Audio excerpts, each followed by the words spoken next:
All right, if you're an employee of the Capital Development Authority and you're thinking about official housing, you need to listen up. Everything is about to change. We're going to break down the brand new CDA accommodation allocation regulations for 2025.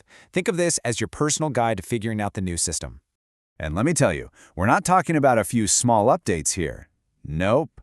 The 2025 regulations are a complete overhaul. They wipe the slate clean and replace the old system entirely. And this applies to every single residential property the CDA owns.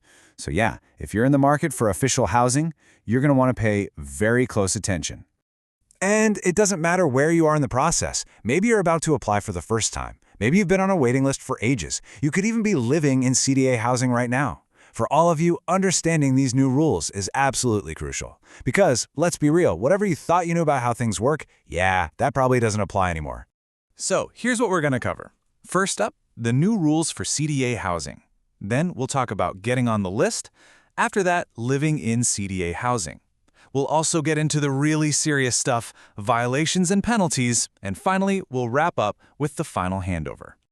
Okay, let's dive right in. Section 1, the new rules for housing.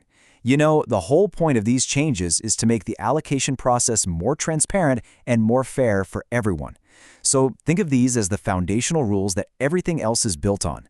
And right out of the gate, here is probably the single biggest, most important change you need to know. I want to be crystal clear about this. All previous general waiting lists and any old applications are now totally void. Gone. It doesn't matter if you applied yesterday or years ago, everyone, and I mean everyone, is starting from scratch. So yeah, it's a complete reset, a clean slate for everyone, which leads us perfectly into our next section, getting on the new list. So let's look at that very first step, making sure you're even eligible. This is really the first gate you have to pass through. So, before you get your hopes up or start filling out forms, you have to stop and ask yourself that one big question. Am I actually eligible for CDA housing? Because the new rules are, well, they're very specific. Okay, so what are the basics? Well, first, you have to be a regular or contract CDA employee. Simple enough. If you're married, you're good to go. If you're unmarried, there's a catch. You're only eligible if you're living with and supporting your parents. But here's the big one, the one that trips a lot of people up. If you or your spouse owns a house in Islamabad or Rawalpindi, you're out. You are not eligible. In fact, you'll have to submit a legal document, an affidavit, stating you don't own a house. And they've gotten really specific about couples where both people work for the government. The rule of thumb is super simple. One couple, one house. That's it. So if your spouse already has a CDA or any other government house in Islamabad or Rawalpindi, you can't get a second one. It's a strict one per couple policy, no exceptions. Okay, you're going to hear this term thrown around a lot, so let's get it straight. GWL. It just stands for General Waiting List. Think of it as the official seniority-based master list for every type of house. When a place opens up, they go right down that list. No skipping the line. So the next logical question is, how do you know which GWL you're even on? Like, what kind of house can you get? Well, it's actually really straightforward. It's all tied to your basic pay scale, or BPS. It's a simple ladder system. If you're in BPS 1 to 6, you're eligible for a Type A accommodation. BPS 7 to 8, you're looking at Type B, and it goes all the way up the chain to Type G for the most senior employees. Bottom line, your pay scale decides your house type. Okay, so you're eligible, you know your house type. How do you actually get on the list? It's a clear 4-step process. Step 1, you have to wait until the Administration Directorate officially says, okay, we're accepting applications now.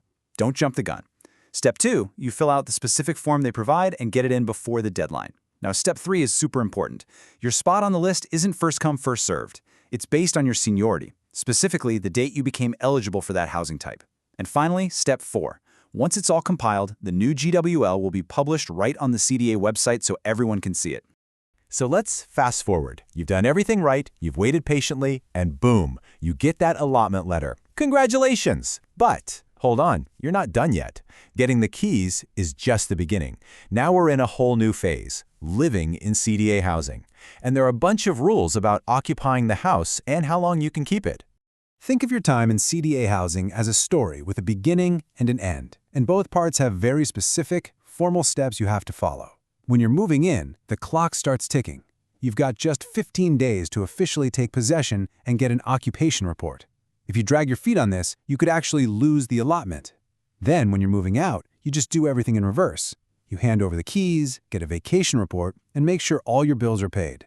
Look, life is unpredictable, and the rules account for that. Let's say you retire. You get a grace period of 6 months to stay in the house. In the really unfortunate event that an employee passes away, their family is allowed to stay until the date the employee would have retired. If you're transferred to another city or you resign, you get 2 months. And if you're on long-term leave or training, you can hold on to it for up to a year. Okay, let's shift gears now to something really critical. This is the part of the rulebook you absolutely cannot, under any circumstances, ignore. We're talking about major violations and the penalties that come with them.